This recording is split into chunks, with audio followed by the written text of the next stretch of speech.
आज Doubtnut app download करें। Doubtnut पर अपने सभी गणित, रसायन विज्ञान, भौतिक विज्ञान और जीव विज्ञान के डाउट्स का करो सफाया। बस प्रश्न की फोटो खींचो, एक ही प्रश्न को क्रॉप करो और तुरंत वीडियो सोल्यूशन पाओ। अभी डाउनलोड करें। जैसा कि प्रश्न में कहा गया है कि विद्युत चुंबकीय तरंग में विद्युत क्षेत्र E तथा चुंबकीय क्षेत्र B के लिए समीकरण तथा उनमें प्रयुक्त चिन्हों के अर्थ स्पष्ट करते हुए लिखिए तथा विद्युत चुंबकीय तरंगों में क्या दोलन करता है। तो देखिए, विद्युत चुंबकीय तरंगे वो तरंगे होती हैं जिनमें विद्युत क्षेत्र और चुंबकीय क्षेत्र दोनों ही होते हैं और दोनों एक दूसरे के लंबवत कंपन करते हैं। ठीक है, यानी कि हम पहले लिखेंगे वैद्युत क्षेत्र के लिए। तो वैद्युत क्षेत्र को किससे लिखते हैं? E से लिखते हैं और ये एक वेक्टर राशि होती है। तो अब देखिए, मान लीजिए कि विद्युत चुंबकीय तरंग जो है वो x दिशा में संचरण कर रही है। ठीक है, तो विद्युत चुंबकीय तरंग के लंबवत यानी कि वैद्युत क्षेत्र जो होगा वो y दिशा में और चुंबकीय क्षेत्र जो होगा वो z दिशा में कंपन करेगा। ठीक है, तो यहाँ पर जो E का समीकरण बनेगा उसमें हम केवल E का y वाला घटक लेंगे क्योंकि वैद्युत क्षेत्र जो है वो y दिशा में है। ठीक है, तो इसको हम लिखेंगे EY और J कैप। अब देखिए, इसका समीकरण किस प्रकार होगा, तो इसे हम लिखेंगे ऐसे E नॉट साइन के एक्स माइनस ओमेगा टी जे कैप। ठीक है, और यहाँ पर ये स्पष्ट हो जाता है कि वैद्युत क्षेत्र का जो x घटक होगा और वैद्युत क्षेत्र का जो z घटक होगा वो कैसे होंगे? आपस में 0 होंगे। ठीक है, अब ये वैद्युत क्षेत्र का समीकरण है। यहाँ पर जो E नॉट है ये वैद्युत क्षेत्र का अधिकतम मान होता है, यानी कि जो E नॉट है वो तरंग का आयाम है। ठीक है, इसके लिए आयाम है और ये जो K है इसे हम कहते हैं नियतांक और इसका जो मान होता है वो होता है 2 पाई अपॉन लैम्डा। ठीक है, इसको क्या कहेंगे वैसे? तरंग सदिश का परिमाण। ठीक, और आप जानते हैं ओमेगा क्या होती है? आवृत्ति होती है।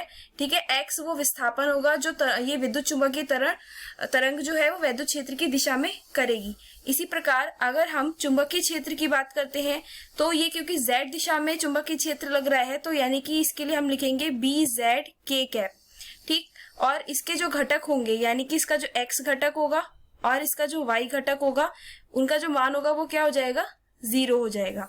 ठीक है, इसका भी मान इस प्रकार होगा, इसकी जो समीकरण आएगी B नॉट और साइन के एक्स माइनस ओमेगा टी और K कैप। ठीक है, तो यहाँ पर जो B नॉट है ये भी क्या है? इसी तरंग का आयाम है। ये वैद्युत क्षेत्र में तरंग का आयाम है E नॉट और ये चुंबकीय क्षेत्र में तरंग का आयाम है V नॉट और K का मान जो है यहाँ पर भी 2 पाई अपॉन लैम्डा है और इस समीकरण में भी 2 पाई अपॉन लैम्डा होगा जिसे हम तरंग सदिश का परिमाण कहते हैं। ठीक है, और ओमेगा आप जानते हैं कि आवृत्ति होती है, x वो विस्थापन है जो इस क्षेत्र में लगेगा और t वो है समय। ठीक है, और ये आप जानते ही हैं कि ये यूनिट वेक्टर होते हैं, हमारे एकांक सदिश होते हैं। ठीक, उसके अलावा वैद्युत क्षेत्र और चुंबकीय क्षेत्र में एक संबंध होता है। वो क्या होता है कि वैद्युत क्षेत्र और चुंबकीय क्षेत्र का जो अनुपात होता है वो क्या होता है? क्योंकि विद्युत चुंबकीय तरंगे जो होती हैं वो प्रकाश के वेग से चलती हैं तो इनका जो अनुपात होता है वो प्रकाश के वेग के बराबर होता है। ठीक है, यहाँ से और इसी प्रकार हम इनका जो ये आयाम दिया है E नॉट B नॉट, इनका जो अनुपात आएगा वो क्या निकल कर आता है?